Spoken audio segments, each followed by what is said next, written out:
રાજકોટ શહેરના વીર સાવરકર ઇન્ડોર સ્ટેડિયમમાં ચોથી નેશનલ રેન્કિંગ ટેબલ ટેનિસ ટુર્નામેન્ટનો મંગલ પ્રારંભ થયો હતો, જેમાં પ્રથમ દિવસે ક્વોલિફાઇંગ મેચ રમાયા હતા, જ્યારે આજે સીડેડ ખેલાડીઓ વચ્ચે ખરાખરીનો જંગ ખેલાયો હતો. પ્રથમ દિવસે સાંજ સુધીમાં મેન્સ અને વિમેન્સમાં 70થી વધુ મેચ રમાયા, જેમાં બંને વિભાગમાંથી 16 ખેલાડીઓ ક્વોલિફાય થયા છે.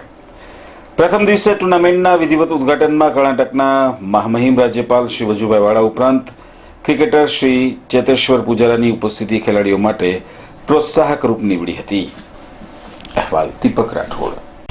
રાજકોટ માટે ખૂબ આનંદની વાત છે કે રાષ્ટ્રીય સ્તરનું ટેબલ ટેનિસનો એક ટુર્નામેન્ટ આપણે મળ્યું છે. આ એક રેન્કિંગ ટુર્નામેન્ટ છે, જેનકે અંતર્ગત જે સ્ટાર પ્લેયર્સ છે એના મારફતથી આંતરરાષ્ટ્રીય અને રાષ્ટ્રીય સ્તર ઉપર ખેલોમાં ભાગ લેતા હોય છે. અહીંયા રિયો ઓલિમ્પિકથી માંડીને અર્જુન એવોર્ડી અને રાષ્ટ્રીય અને આંતરરાષ્ટ્રીય સ્તરના ટેબલ ટેનિસના 750થી વધારે ખેલાડીઓ આજે અહીંયા પાર્ટિસિપેટ કરવા જઈ રહ્યા છે. 13થી 18 તારીખ વચ્ચે એક ખૂબ મોટો આપણે ખેલનો એક આયોજન ટેબલ ટેનિસથી અહીંયા થવાનું છે. રાજકોટની પ્રજા ખેલ પ્રેમી છે. રાજકોટ એના માટે એક સેન્ટર બન્યું છે. એના માટે આપણે ખૂબ ખૂબ લાગણી મહેસૂસ કરીએ છીએ. બધા ખેલાડીઓને ફરીથી શુભેચ્છા.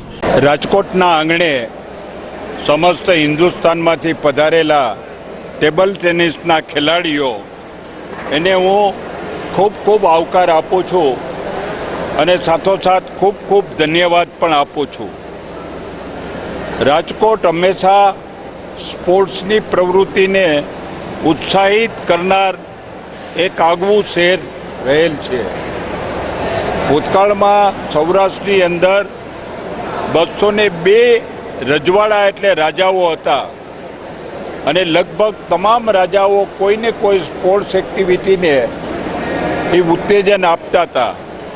પછી ક્રિકેટ રમવાનું હોય, પોલો રમવાનું હોય કે જે કોઈ સ્પોર્ટ્સની ગેમ હોય એ તમામને ઉત્તેજન આપતા હતા.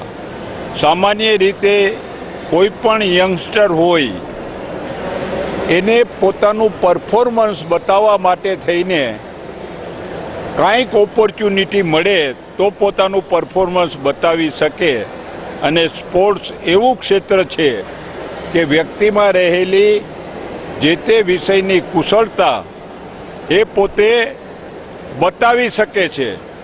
અને હું તો કહીશ કે સ્પોર્ટ્સમેન ફક્ત ગેમ રમવાવાળો માણસ નથી.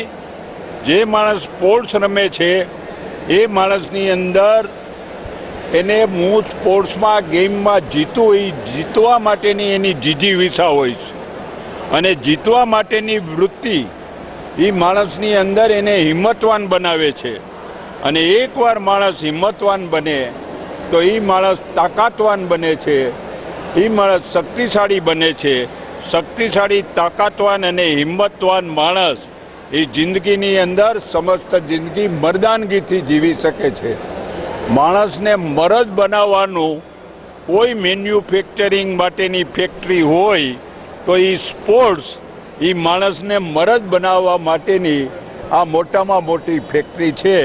આવો આપણે સૌ સાથે મળી અને આપણા દેશના યુવાનોને મરદ બનાવવા માટે થઈને એને સ્પોર્ટ્સ ક્ષેત્રની અંદર ખૂબ જ પ્રોત્સાહિત કરી અને એ પ્રોત્સાહિતના ભાગરૂપે આજે રાજકોટના આંગણે સમસ્ત રાષ્ટ્રમાંથી પધારેલા તમામ ટેબલ ટેનિસ ખેલાડીઓને હું મારા વતી અને કર્ણાટકની પ્રજા વતી ખૂબ ખૂબ ધન્યવાદ આપું છું.